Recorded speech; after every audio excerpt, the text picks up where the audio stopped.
I'm really excited too.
And welcome back to a special episode of Writing Through the Unknown. I'm your host, Michael, and joining us today is a guest who many of you are familiar with, as she is becoming quite popular on the show, and I am grateful, as always, to not only call her a friend, but also have her, use my show as a platform and share out all this great information. So I'm going to stop getting in my head and I'm going to turn it over to the one, the only amazing gemstone extraordinaire, Gina Virginia Casella.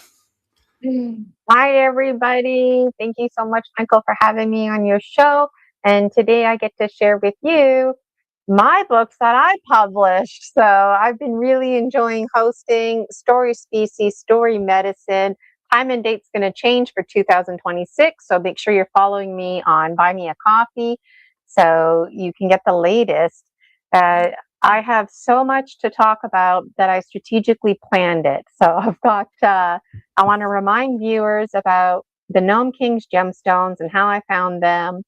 I would like to take a moment to show you each of my books. There's 8 of them, and I'd like to read the back of each one so you know which book has what content in it.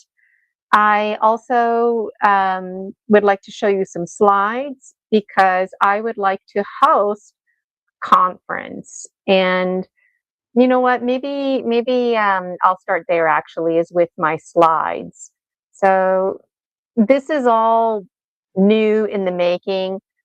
So this is actually something that I've been wanting to do for a long time. I was a public school teacher for 20 years, and I've always been very passionate about story medicine because I remember in university we read a book by Joseph Gold called Story Species, and it really resonated with me. And all these years later, it's still resonating with me. So we're a story species. Stories are our medicine. It's directly linked to the mind and how you think and process information. Your logical mind needs, it demands a beginning, a middle, and an end. Stories have a beginning, a middle, and an end. Michael and I were having a little laugh before we went live about the hero's journey. Like, when is it going to end, right? It's never ending.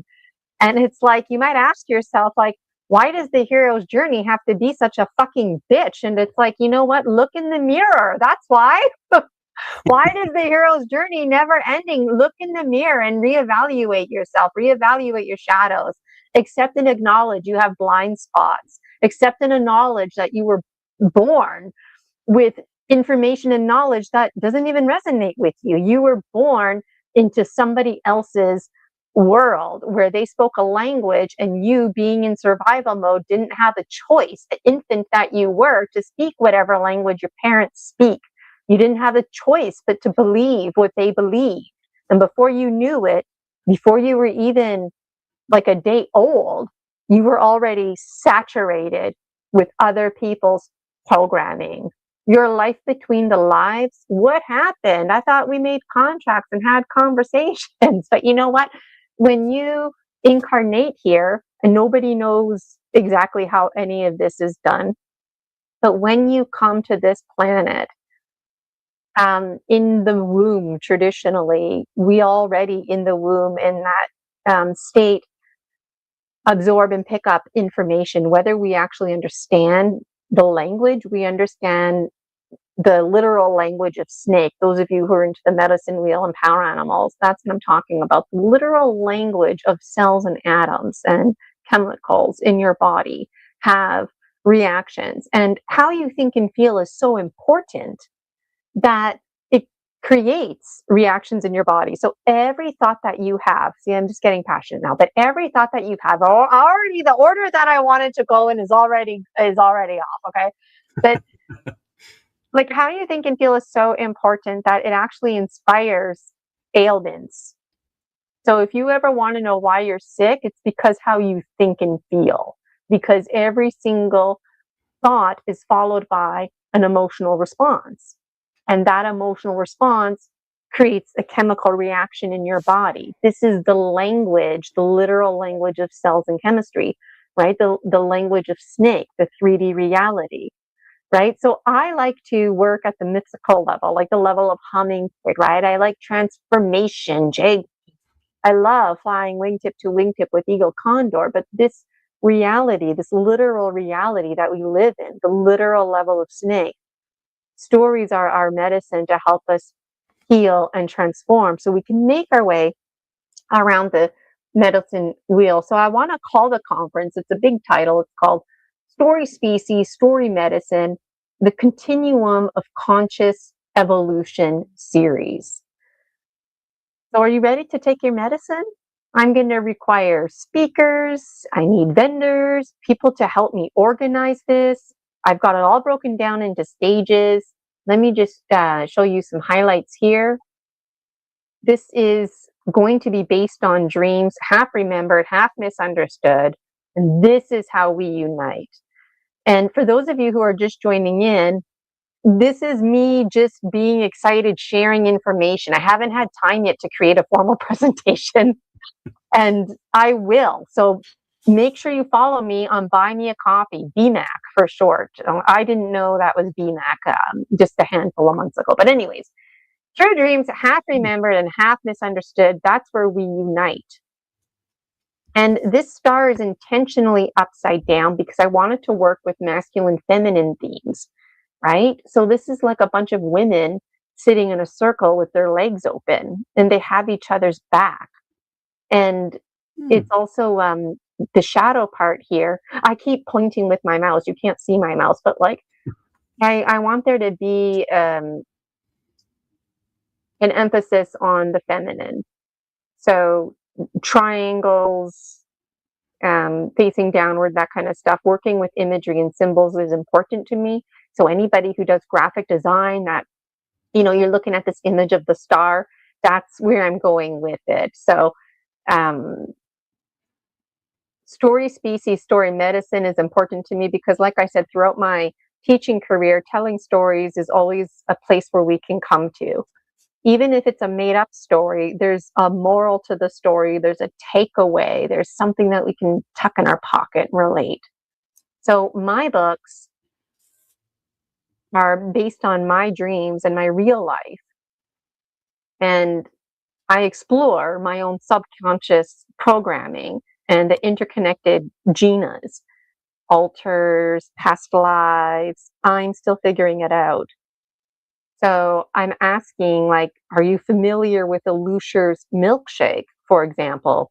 Because I have all kinds of interesting dreams, and the very vocabulary Lucer, I didn't know that until last year. And so I thought, oh, maybe that's what I'm talking about. And just even the way that I understand information about vampires and folks who are feeding off of energy and taking that to the next level, paralleling and contrasting that to us, vegan cuisine, Homo sapiens sapiens being on the meat market. Like, for me, these interconnected issues become very concerning.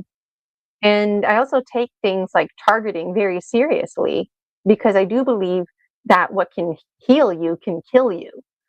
So I'm very passionate about hypnotherapy and energy medicine, and knowing that what can heal you can kill you. It makes sense to me that we could direct energy and use our very own mind powers and emotional intelligence against us. We could weaponize things like our emotions. And so this is why we need to have these conversations. I'm personally not hung up on the truth. I'm not hung up on scientific fact. Why? Because at the end of the day, nobody knows anything. It doesn't matter what your theories are. It doesn't matter what information was peer reviewed, because time and time again, if we've learned anything, is we keep trumping that information. And if we've also learned anything, it's that violence is very immature. Seemingly it solves problems, because if you don't like something and you don't want to hear about it anymore, you beat it up, you shut it up, the problem is gone, right? But we know that problems haunt us. They never go away.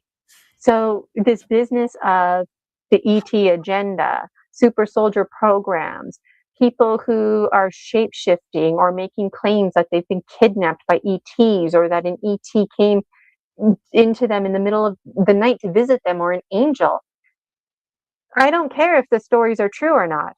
I care that we're creating a safe space, because there's a lot of folks out there who would like to share their stories, and they don't know how, they don't know who to turn to, they don't have a community. That's where it's got to start. So I'm all about foundation.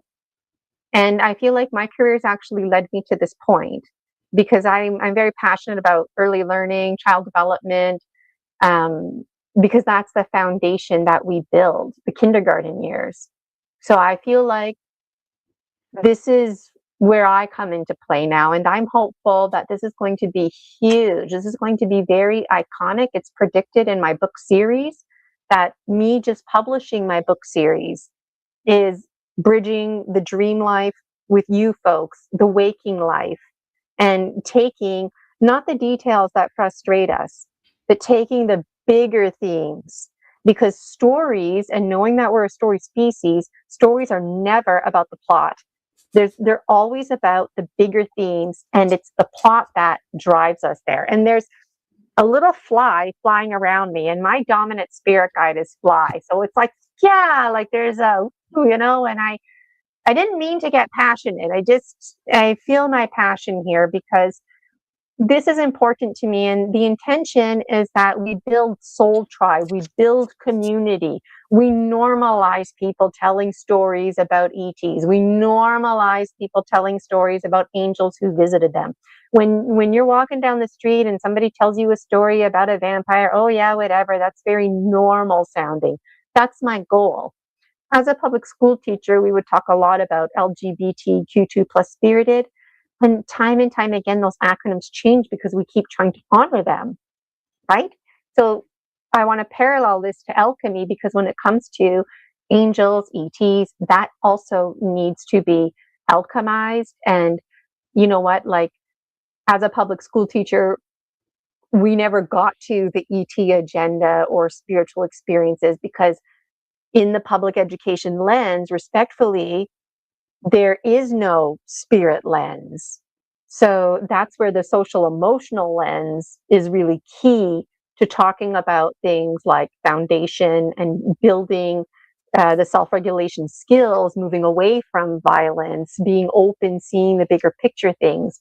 So it's my intention that not spiritualism, but energy medicine and things like Bigfoot stories that are not classified under the spiritual lens get into the public education lens and classroom, and that basically this becomes normal everyday conversation. And then it would be really cool. My big dream that I have in my mind is that people come to my conference, right? Network, meet other dragon dreamers alike, and then those people network and go on, you know, adventures seeking truth and taking stories from the foundational stories that people are sharing at this conference. So I got a few more slides here, not much. But most of what I said, I think I wanted to cover. I'm not done yet. I know, Michael, I feel like you want to ask something, but I am almost done. No, no, I'm enjoying this and Okay, fascinated good, by good, this. because I still, that's the thing with me. I mean, there's always the day plan, and then it's like, now I'm just talking, right? And that's typical of me. Like, I prepare speeches, but then I just like tend to hold my speech shit off to the side. So those of you who don't know me, get to like me, get to trust me, and let's do this, okay? You can learn all about me, Gina Virginia Casella. .com on my website. Check out my Facebook, my personal profile. There's like seriously nothing that goes on there. I do have a professional profile. I just post advertisements there, but it's the Facebook free group, the Dragon Dream Soul Tribe Collective, and Buy Me a Coffee, Gina Virginia Casella, where you can really find me. So what kind of speakers am I looking for at my conference? And again, I need to create a formal presentation, which I'm going to release in a weekish or so. But the number one underlining theme of the conference, the Story Species, Story Medicine Continuum Conscious Evolution series, because there's going to be more than one conference, it's going to be like ongoing, is that you're important and that how you think and feel matters. That is the number one motto at the conference, because there's so many who don't feel that way. They need to know that their stories need to be heard. I need to hear your stories. So I need to personally hear them. The rules of the mind and mind reprogramming. This shit is real and it's frustrating. When you learn the rules of the mind, it's so upsetting. But then once you get to know them, you can work with them, right? We need people talking about that. Akashic records, shadow work, talking to spirit guides, smoky mirrors, people who do protection spells. I want to hear it all. This is age 14 Gina and age 7 Gina. This is their doing. Like in my series, there's age 4 Gina, age 7 Gina, age 14 Gina. They're actually behind all of this. Things like Darwinism to Lamarckism. Just really having open conversations. I'm not going to read all of this, but I did make a note of like yoga, qigong, dance, movement, general range of motion, things that people do that they feel activate them. So maybe you took an actual modality that you got trained on and there's a science behind it, but you know what? Maybe you just do what you do because it makes you feel good and it works for you and you'd like to share it with the rest of the world. Come to my conference and share it with us, okay? Would really like to hear it. And absolutely your firsthand accounts, with dreams, nightmares. I don't want anybody to come to this conference and be like, that's not what a nightmare is. That's not what lucid dreaming is. Oh, are you the dictionary police? Put your dictionaries away, because when we have these conversations, we're the dictionary. We define the definitions, and those definitions alchemize. They need to alchemize because we're all the phoenix rising. So we shed our snake skins, we leave the past behind, we take the high quality items with us forward. And so I made some notes here. I'm doing everything in backwards order. So let me just check my notes here. What else did I want to say? You're important. That was on my notes. You're enough. You're the same as everyone else. And things are available to you. So this conference is not going to be like $400 or $500 for a ticket. I don't know what it's going to cost, but there's going to be online opportunities. So it's going to be very affordable, and there's going to be in person. Now, in person's got to pay for the overhead and rental and that kind of stuff, but it's still going to be affordable. All right. I'm one of those people that I've always thought to myself, like when I go to a concert or something like that, I look around and you know what, I get it. People have to pay the money to, have the access to come inside, right? It's a respect thing. It's an energy exchange.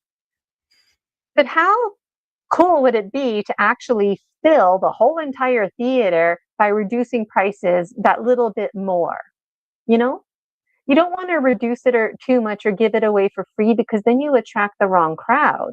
So I want to find balance with this. I want everybody to be able to come with this. And I know there's a whole new wave, a whole new generation who's finally going to be going in this direction. This is the new education. For me, this conference, Story Species, Story Medicine, the Continuum of Conscious Evolution series, is re-education, because the ET agenda, reliable, sustainable resources, all of that is part of the bigger picture conversations that we need to pay attention to. And for what it's worth, the lines on the map, we put those lines there.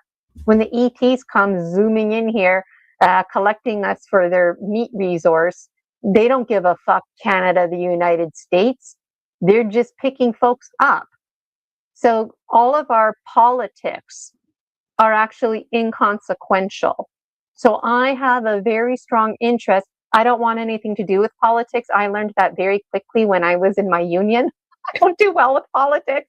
That's why I do well with the professional development, and where I was at with my union at the time, with the British Columbia Teachers' Federation, is I was advocating that professional development needed to embody a personal development lens, because we would reject teachers' applications all the time because it fell under the personal development, not professional development.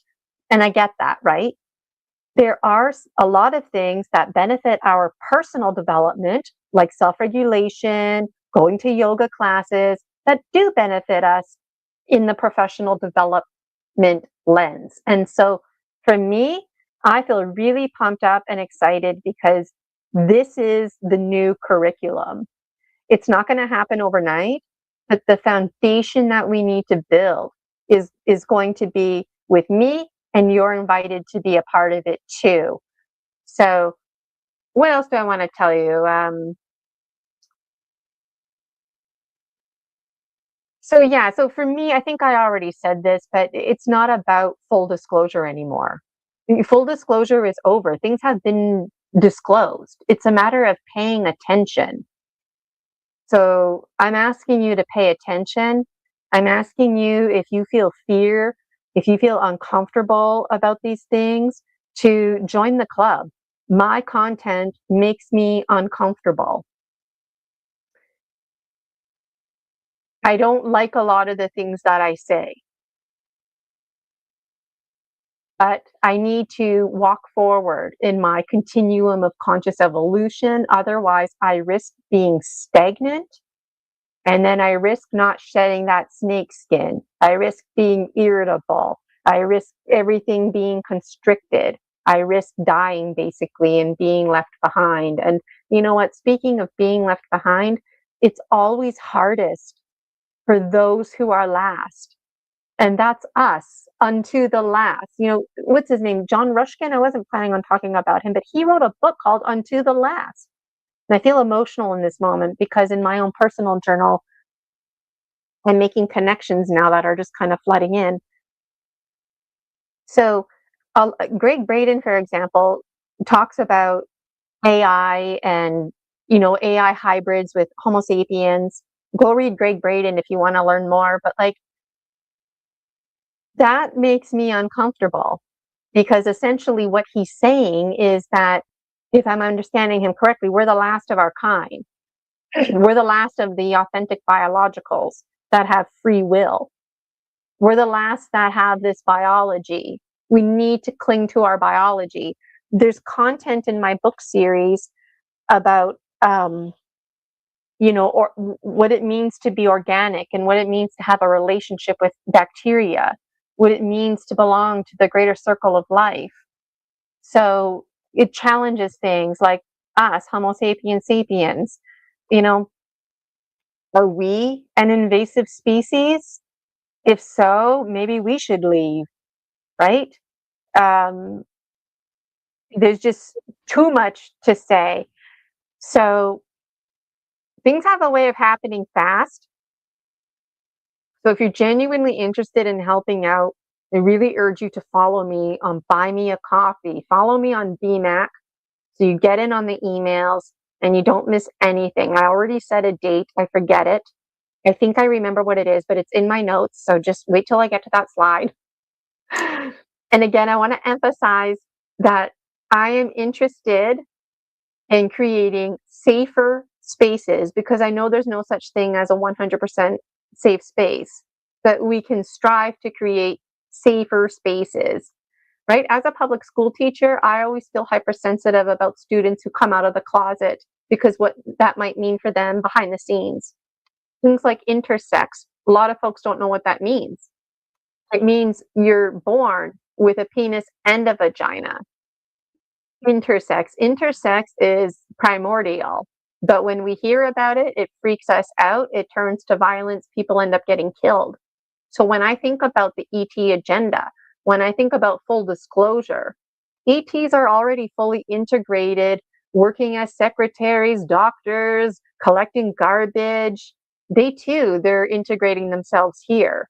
This business of Earth School is not just for us, it's for them too.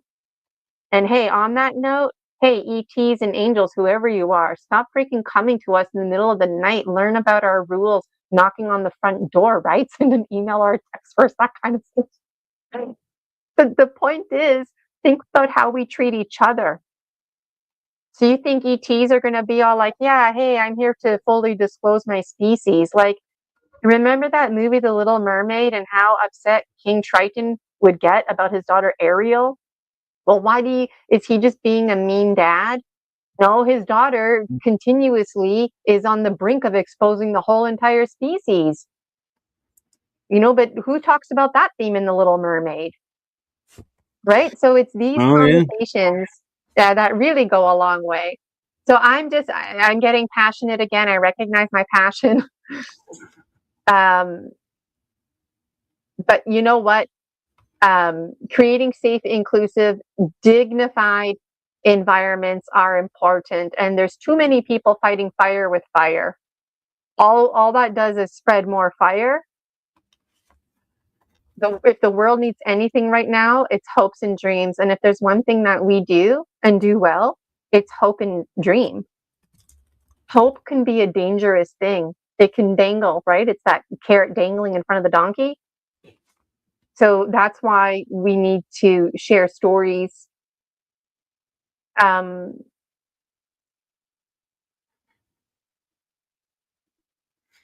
world around us, in and around us, is a story. So I'm a character, you're a character, no different than in a story.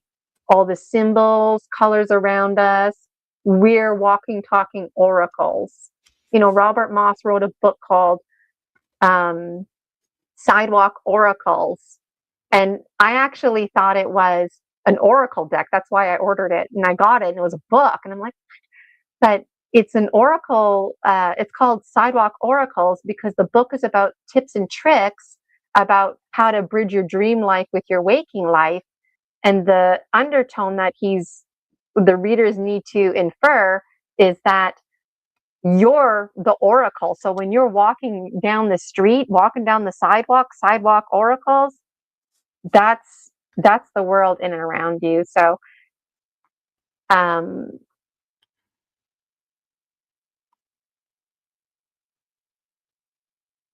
the conference has stages. This is stage 1, and stage 1 is just, hey, FYI. I know there's no I in the FYI, but stage 1 is, hey, FYI, follow me. I'm Gina. Follow me on BMAC for updates. Stage 2, Gina send out video. So I'm going to be creating that video in the next week or so. So look out for that. And stage 2 is reminding you right now that the first meeting, if you're interested in being on the Dragon Dreams Executive Committee, that our first meeting is going to be Friday, January 30th, 2026, 11 a.m. to 1 p.m. Eastern Daylight Time. So if you're like me, you like to plan ahead. And if you're very serious, then you're looking at your calendar and making space. I don't have it all figured out, but I feel like we should be meeting every Friday at the same time just to hash out the beginning stages and then dial it back a bit, meeting bi-weekly. It's going to be really exciting because I have an expectation that people who join the committee have experience creating social media, digital creators and whatnot to help me bring this um, into manifestation. The Dragon Dreams Executive Committee, they're going to have two jobs because it's one job. It's the conference and my books go together. So the Dragon Dreams Executive Committee needs to help me transform my book series into a movie series while helping me plan and execute, carry out the conference. Part of the book series is me hosting the conference. Part of me is like, like in the book, they'll probably be like, and Gina was on Michael's show and kicking it all off and blah, blah, blah, blah, blah. Like that's part of it, you know? So if you come to the conference, you're going to be in my book series. You're going to be in the movie series because it all blends together. And like, I have a suitcase full of dream journals that I still have to publish. I'm still getting downloads. Plus, we still have all this community and connecting that we need to do.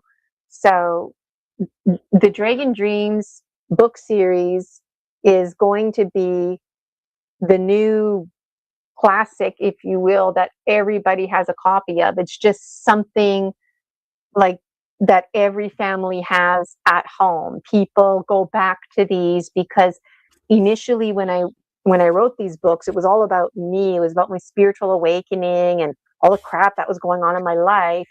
But very quickly I realized with my own reflections and projections and dream alchemy, it's about all of us. And so stage 3, if you're interested in being a vendor or being a speaker, wait until the committee and I get together. There's going to be a stage 3, then there's going to be a stage 4 where we actually like have the event, and then stage 5 is going to be important to reflect on the experience. So I have no idea where the first one's going to be. The first one very well could be online because I want it accessible to everyone, right? So those of you who are listening, this is passion driven. When I volunteered for my union, they told us straight up, like, this is for people who believe in service to others. And that really resonated with me. So I do believe in service to others.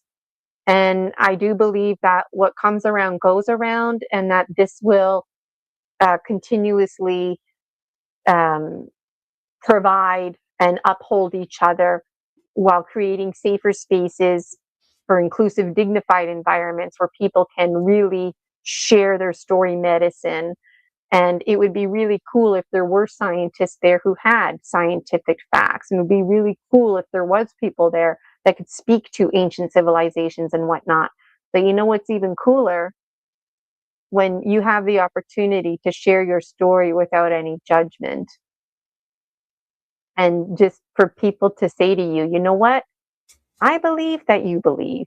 Like, if you believe that happened to you, great. You can't prove it. And that's me. That's my story.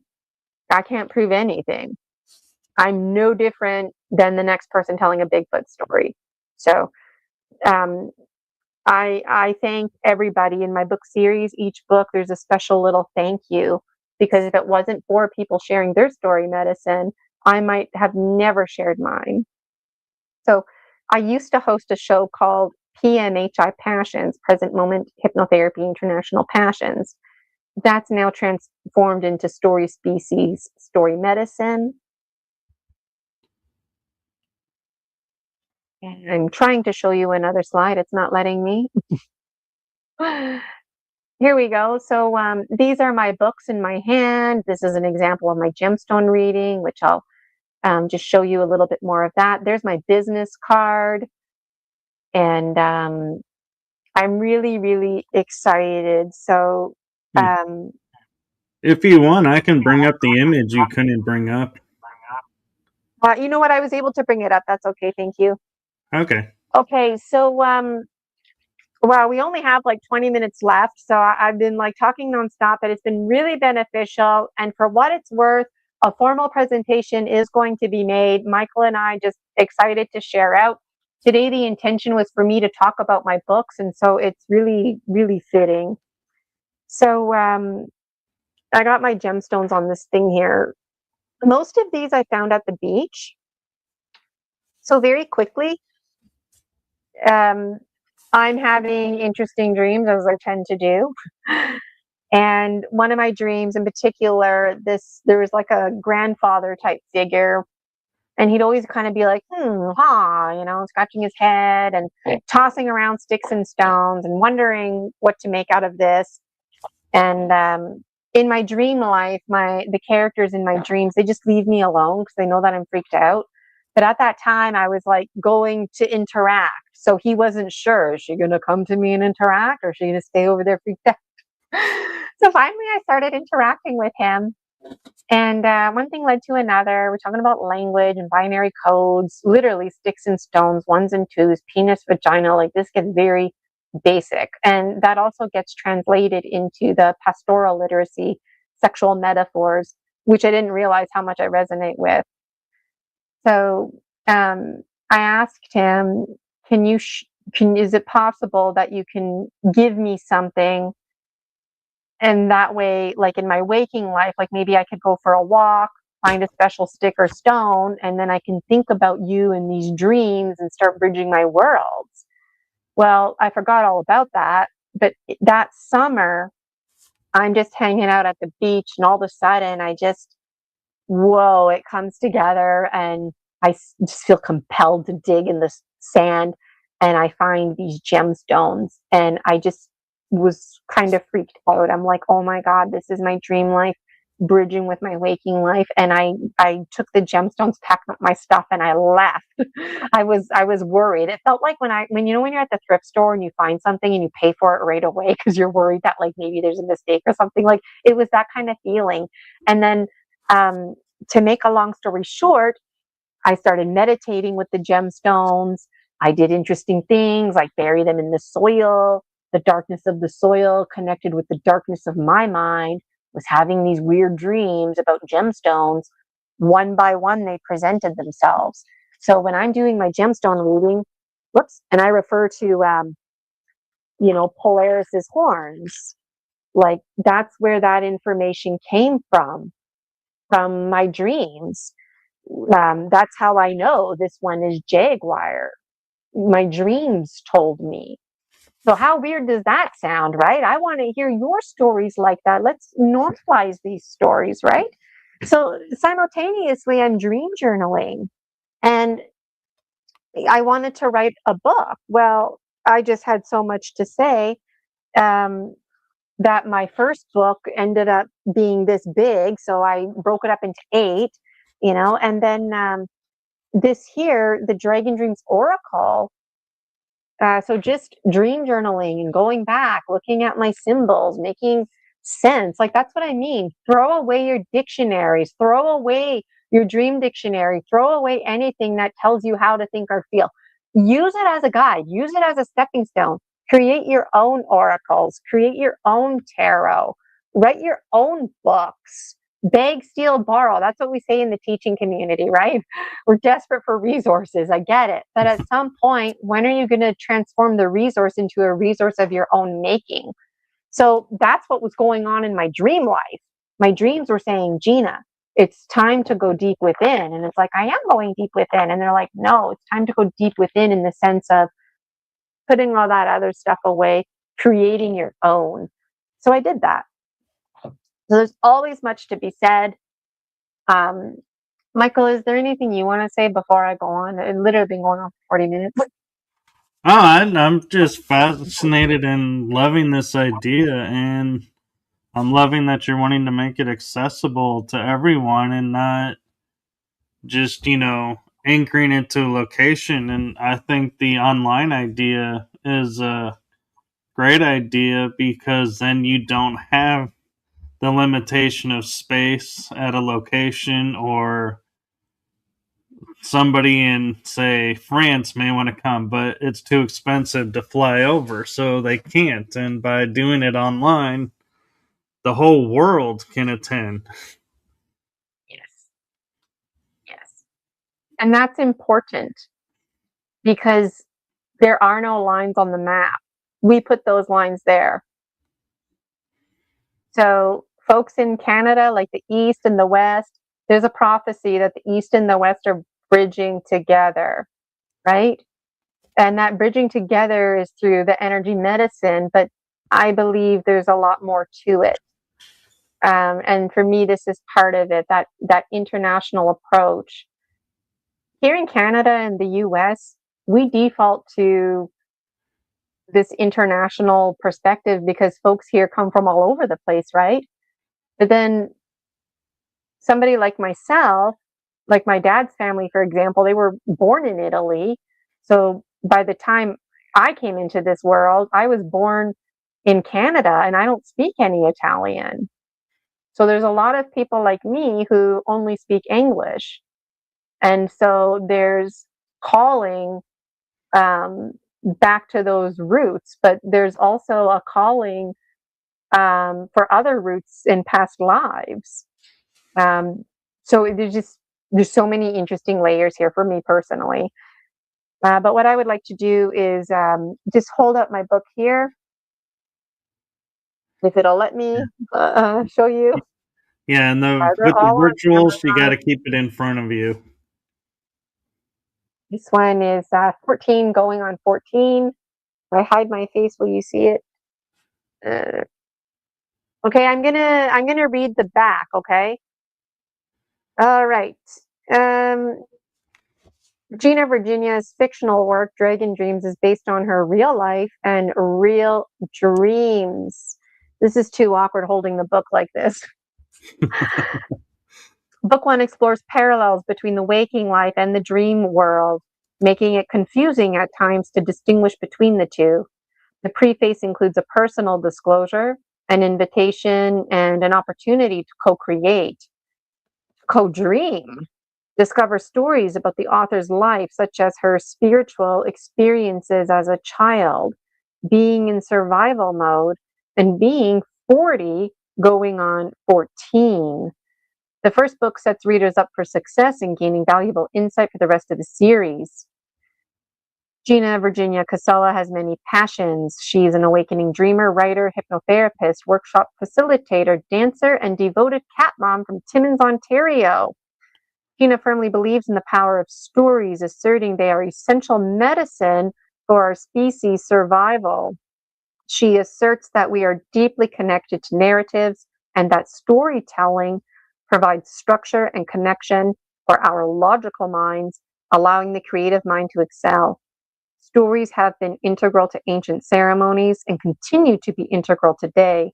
By incorporating stories into our ongoing alchemy toolkit, we can delve deeper into fostering and cultivating the themes and symbols presented, many of which are shared collectively deep in our subconscious mind. The dream world provides us with a playground to explore our stories, reflecting on the continuum of learning in our hero's journey. Our dream world is bridged with our waking world and other dimensions. We can work with spirit guides and folks from other realms or other fragments of ourselves. Concepts like synchronicity and intuitive knowing are worth exploring and paying attention to. If we can identify the patterns in and around us, we can work with them, biohacking our lives. No one can write our stories like we can, and it's our story to write. As part of our conscious evolution, it's time for us to take charge of our dreams, taking charge of our lives. The Dragon Dream series is a demonstration of just this. And then it goes on highlighting my phenomenal career as a public educator, union advocate for the British Columbia Teachers' Federation. My specialization was in the Professional and Social Issues Department, and I served on the Langley Teachers Association as their Joint District Professional Development Chair. So I was part of the executive committee, and I'm known for advocating and investing in the early years, prioritizing social emotional learning and opportunities for play and for imagination for individuals of all ages. Play is the most powerful driving force behind our creativity and to co-dream ourselves through our remarkable ascension. So there's so much passion in here. The rest of the summaries aren't as long. This one is book 2, Gaining Ground. So this one features themes like shape-shifting, kingdoms, duality, oxymorons, collaboration with the Grim Reaper, who's better known as the Cosmic Custodian. There's lots of talking about the present moment, alchemy. Discover what happens when an evil force is unmade and remade into a 7-year-old girl. Learn about the master library, Akashic records, and the energy within, unlocking the power to write and rewrite our stories. Book ends with a message about the glass sky being shattered and courageously pursuing the hero's journey. Heartfelt conversations are had with various entities and folks, including Manus, Polaris, Toby, Amanda, the goddess, and God, about free will, sovereignty, evil, and much more. Readers are encouraged to believe in second chances, dreams, and their powers to harness them. And I feel like if I speed talk, I can get through the rest of them. This one here, book 3, Losing Ground. Gaining ground, losing ground, because you got to get lost to get found. These dualities, I'm telling you. So Losing Ground is a collection of messages and stories exploring lifelong themes such as embracing inner beauty, dream power, the significance of synchronicity, and how the truth can set us free. These alchemical tales shed light on the value of self-awareness, seeking guidance, letting go, and making space for change. They delve into the concept of co-dreaming, the symbiotic nurturing aspects of nature, biohacking, the biology of belief, the world of insects, and the importance of independent critical thinking. Meet the lizard lady, gain insight about the goddess garden of gratitude, learn about bumblebee boundaries, and hear what the chipmunks have to say about sacred sustainability. Trust the cyclical nature of time and the boundaries nature of the infinity and the boundless nature of the infinity of hope are also key themes. Readers are left resonating with overarching themes like the act of permitting oneself, recognizing progress, finding unity in metaphors, and the transformative power of art in our lives. The arts are bridges. We are the arts. We are everything and no thing simultaneously. The breath of life is with us. We are creators of our own reality. We can know thyself best by knowing thyself alchemically, because we're always changing. So I'm noticing we've got 10 more minutes here. This one here, The Gnome King. This is book 4. And this is a collection of stories full of duality, oxymorons, rainbow communications, brain gut heart harmony, optical illusions, the age of conscious evolution and ascension, and the importance of embracing inner wisdom. Delve into intriguing insight like the notion of the gray ball lineage, the importance of nurturing familiarity, symbolism of the fly, the acceptance of one's imperfections, and the significance of synchronicity in our lives. Captivating themes are explored, such as the symbiotic relationship between humans, nature, and machines, interdimensional reciprocity, the importance of bearing witness and embracing one's flaws while honoring outgrown parts of ourselves. Meet Neteo, Liagos, Dragon, the blue beings, the seagulls, the wise and well whale and orca elders, and receive clarity from the Gnome King. Discover gifts Gina receives and gain perspective on those who bestow her with such treasures. Understand why the pine tree forest is a safe haven. Anchor yourself in agape love with themes like returning to sovereignty and recognizing when coping turns into suffering. The book concludes with a heartfelt expression of gratitude and a reminder of the profound role synchronicity plays in shaping our lives. Note from behind the spider's pupil, honoring the voice compelling you forward. Be part of the slippery slope conversations and criteria. Know your past never defines you. Life is fleeting and fragile. So, anything that I'm saying here sounds interesting to you or resonates to you with you, this is all part of the story species, story medicine, the continuum of conscious evolution. This is going to be a series, so it's not just a one-off conference. I've got some more books here written by yours truly. So I hope that you go on to buy me a coffee, leave me a tip, follow me on Buy Me a Coffee so you can get in on the emails, join my free Facebook group, the Dragon Dreams Soul Tribe Collective. It's free. Your soul tribe awaits you. And this conference is only going to bring us closer. Okay, I've got 8 minutes left. And just for what it's worth, I know my value. I know I don't have to speed talk through the rest of this, but I'm choosing to get through this information because I'm seeing the views, people are listening, and it's exciting, right? That's Soul Tribe. When you see somebody, you're clicking through the channels and you're like, I don't know who that girl is, but she's speaking my language. That's Soul Tribe. All right. This book was only supposed to be like 100 pages. It's,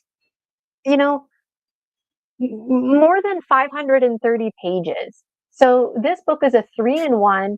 The price is the same. And that's coming from my guides. And it's kind of funny. Like when you read this book, it's like, don't worry about the grammar, Gina. Just keep getting it down. As I read over the summaries, the content gets concerning. It goes from happy, fluffy, we're here for you to support you, special loving messages to Homo sapiens are on the menu. And it's like, what? So this one is called Sacred Phoenix Heart. This is book number 5. Themes include and are not limited to alchemy, the ET agenda, symbiotic relationships, and the significance of embracing one's true self. The text also emphasizes the importance of the Great Galactic Navy and not the guns type. Somebody out there's got to know who I'm talking about. The Great Galactic Navy and not the guns type, initially, I was very impressed by them because they're all about social emotional learning and emotional literacy. However, I'm very concerned that these are the folks who are actually using emotional literacy and weaponizing our very feelings against us. And the good guys and the bad guys turn out to be the same guy. So I'm losing focus because I'm getting passionate. Concepts are explored like the idea of a blurred identity, the essence of self-awareness, the importance of the soul, and practicing gratitude. Delve into topics like the confused warrior, companionship, power and control hungry, the importance of staying hopeful, and learn the link between the white rabbit and the ancestral grandmothers. Gain perspective about the cosmic custodian, better known as the Grim Reaper, Gina Sophia, the life between lives, clone souls, soul transmigration, the goldfish dancing on land, the folks who live underground, the Purple King, Isis, and the far ancient Egyptians.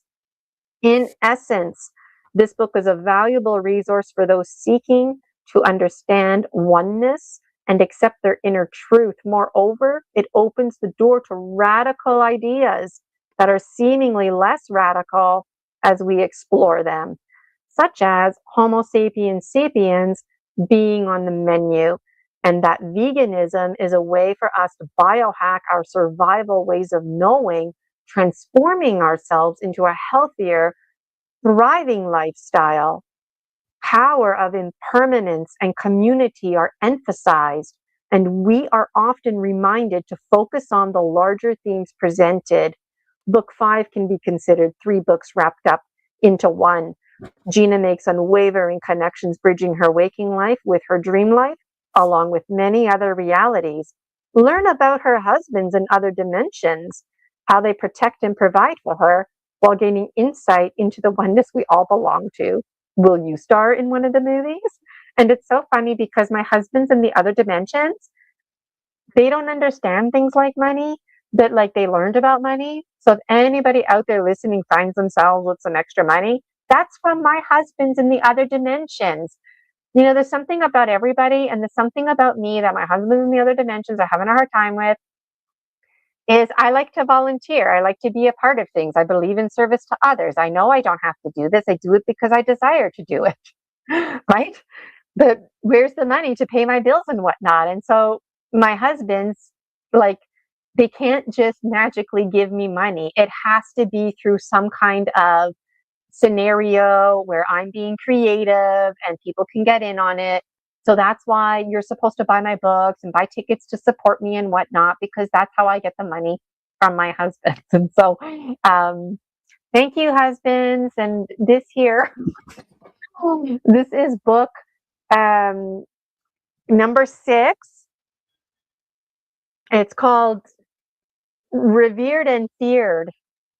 And I want to talk about it, but I will read the summary only. Again, based on my real life and real dreams, all half remembered and half misunderstood.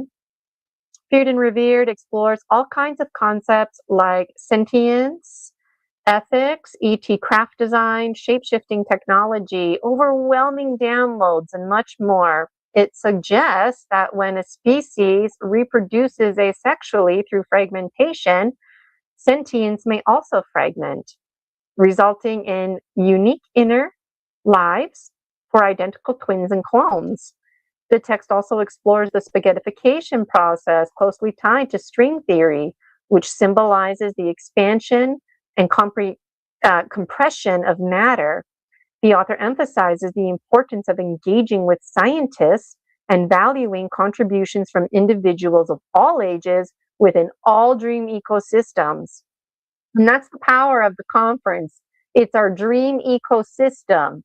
You can't pick and choose parts of the ecosystem. So this ecosystem is making space for voices to be heard and to share their story medicine. Like a forest, we are an ecosystem upholding each other throughout our chemical evolutionary ascension. Many heartfelt conversations take place, and the use of beautiful metaphors are used to express our greater interconnectedness and symbiotic relationship with each other. Readers are encouraged to believe in themselves, taking charge of their lives. Personal experiences are shared, include grappling with feelings of shame. Are we living in a simulated holographic universe? 2 more. This one, An Elephant's Anthem of Liberation. This one is book 7. This book reflects on how, like a young elephant tethered to a tree, we often find ourselves limited by our narrow understanding of our own strength and potential. As children, we push against the constraints of rules and expectations, yet we fail to break free, leading us to believe we are powerless. By the time we reach adulthood, this confinement feels normal, and we follow the guidance of our keepers without testing our own capabilities. Although we may be treated kindly, our freedom is still restricted by the limitations imposed on us during childhood, which linger into adulthood, binding us to beliefs of our own inadequacy. If we were to explore our true abilities, we would discover that the threads of self-doubt can easily be broken. Recognizing the unnecessary limitations placed on us in our youth can reveal the immense power that resides within each of us. In a metaphysical sense, Gina was that mistakenly believing that she was free. Now, as an adult, she has become the awakening dreamer. Everything she once knew was transforming, much like the image of an loaded tree in tow. She too is on the run, not entirely sure of the destination. Distance yourself from those who hold you back, no matter how well intended they may be. Escape the illusion and do not return. This is not an act of fleeing, it is a celebration of your freedom as you move forward. Do not glance back, for the past is behind you. Instead, look within to uncover the treasures you carry from it. Being fearless doesn't mean the absence of fear. It means feeling scared and still choosing to move forward. Whew, almost got emotional reading that one. This is the 8th book and the final. And this one here, these are old dreams and old thoughts. Let me read the summary. This is called Scary Dreams.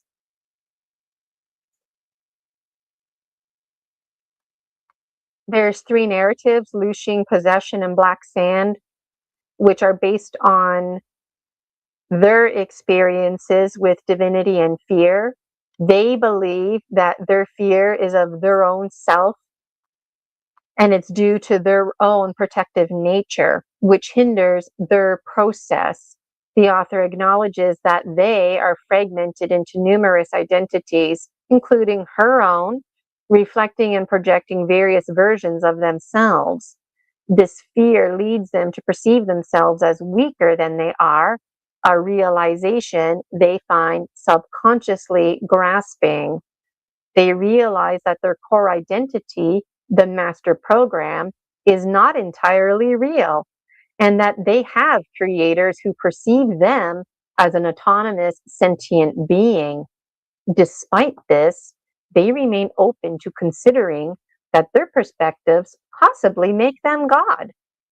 Trust is elusive, and the author finds themselves in a state of fear and uncertainty. Imagine someone trying to kill you, but not before training you to fight proficiently. Imagine being exposed to truths like the biology of belief, a Lucer's milkshake, the experience of jumping into somebody else's body, watching someone turn into black sand, and much more. These dreams are scary dreams.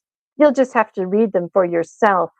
And if you're not scared, it's just your mind doing its number one job, and that's protecting you, even if it means making up false inhibiting beliefs like all of this is untrue.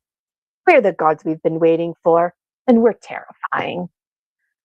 So that's how my series ends, but there's a whole suitcase full of more dream journals. There's lots more content, and if any of that appeals to you, that means we're part of the same soul tribe. We're speaking the same language. It doesn't matter if we understand it, categorize it. So I'm noticing we're 4 minutes into overtime. I do need to get going, and Michael probably does too. Yes. But, Michael, thank you so much for having me. Story Species, Story Medicine, the Continuum of Conscious Evolution series, a formal presentation to come.